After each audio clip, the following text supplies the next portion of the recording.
Ini data yang penting juga karena termasuk persyaratan utama SKCK.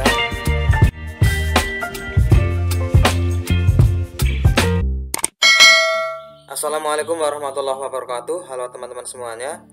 Teman-teman semuanya, jika mau mengakhiri pengisian DRH, dipastikan di akun teman-teman sudah dicek sejak awal pengisian, dari halaman paling depan, dari awal sampai dengan akhir. Dipastikan sudah diinput dengan benar data-datanya, kemudian data apa saja yang sekiranya paling pokok atau paling vital untuk kita isikan, dan itu data yang merupakan data paling penting dan bukan sebagai data pendukung saja atau data tambahan saja.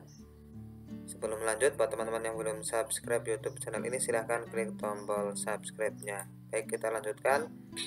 Kita masuk pada pengisian DRH atau daftar riwayat hidup. Yang paling awal kita cek data perorangan atau data kita sendiri, yaitu kesesuaian data antara data nama di ijazah ya dengan data di KTP atau data pendukung, KK dan seterusnya. Ini dipastikan nama kita sudah sesuai. Kalau belum sesuai, kita bisa sesuaikan dulu. Untuk KTP-nya misalnya kita rubah menyesuaikan ijazah, karena patokannya adalah ijazah. Ijazah itu susah untuk dirubah, kalau KTP, KK itu kan bisa. Itu yang pertama. Kemudian berikutnya untuk keterangan lain semacam alamat domisili dan seterusnya, ini tinggal diklik saja, disesuaikan. Ada tinggi badan, berat badan, dan warna rambut dan seterusnya. Ini data pendukung saja, tetapi ya diharapkan ini data yang valid yang kita isikan. Kalau benar sudah dipastikan datanya, kita lanjut pada data pendidikan. Ini dari SD, SMP, SMA, dan S1 dipastikan nomor ijazah, kemudian nama sekolah, tingkat, itu sudah sesuai, tanggal ijazah, dan penanda tangan ijazah. Kalau yang S1 di sini ada gelar belakang.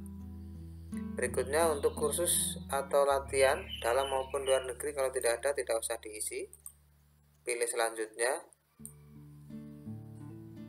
Kemudian ini yang data pendukung ya. Untuk pekerjaan ini termasuk data pendukung, bisa diisi atau tidak.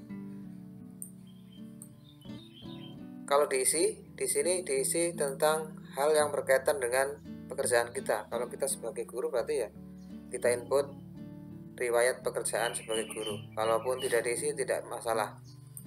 Tanda jasa penghargaan itu pendukung juga. Kemudian prestasi juga pendukung ya. Pilih selanjutnya. Kemudian data istri atau data suami, ini juga data yang penting. Dari NIK, kemudian nama, tempat tanggal lahir, pekerjaan, akte nikah, kemudian tanggal menikah. Akte nikah ini diambil dari nomor surat nikah. Terus status hidup atau masih hidup atau sudah meninggal, ini diisi. Kemudian data anak, ini juga data yang termasuk data penting, diambil dari kartu keluarga. Berikutnya orang tua kandung, ini bisa diisikan, jika sudah meninggal pun bisa diisi.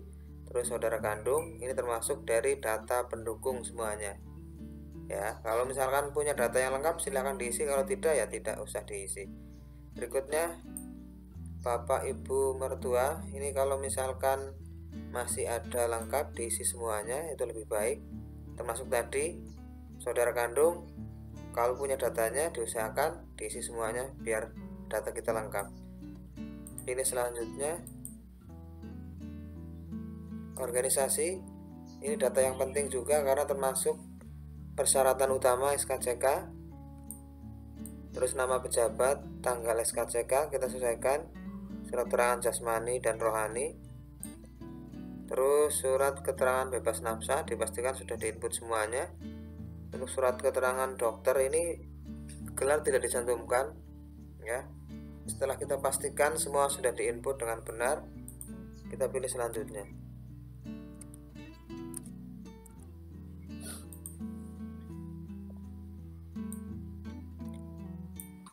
Kemudian yang terakhir, ini yang paling penting ya. Ibarat kita melamar pekerjaan, semua data-data baik itu data lamaran, surat lamaran, dan data lampirannya itu akan dicek ya. Pertama tadi setelah kita isi daerah, kita cetak daerah perorangan dan daerah riwayat dan digabungkan jadi satu, kemudian kita upload ya. Dipastikan kita lihat dulu karena ini sudah diunggah. Kita cek satu-satu.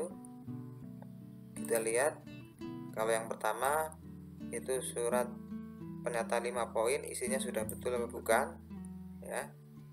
Kalau di sini sudah surat pernyataan 5 poin berarti sudah benar. Kemudian surat keterangan catatan kepolisian dan seterusnya kita cek satu-satu. Kalau memang sudah dipastikan ya, maka kita kirim.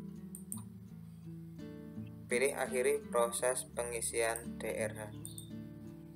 Setelah pengisian daerah diakhiri dan diproses, Anda tidak bisa mengubah data terkait daftar riwayat hidup.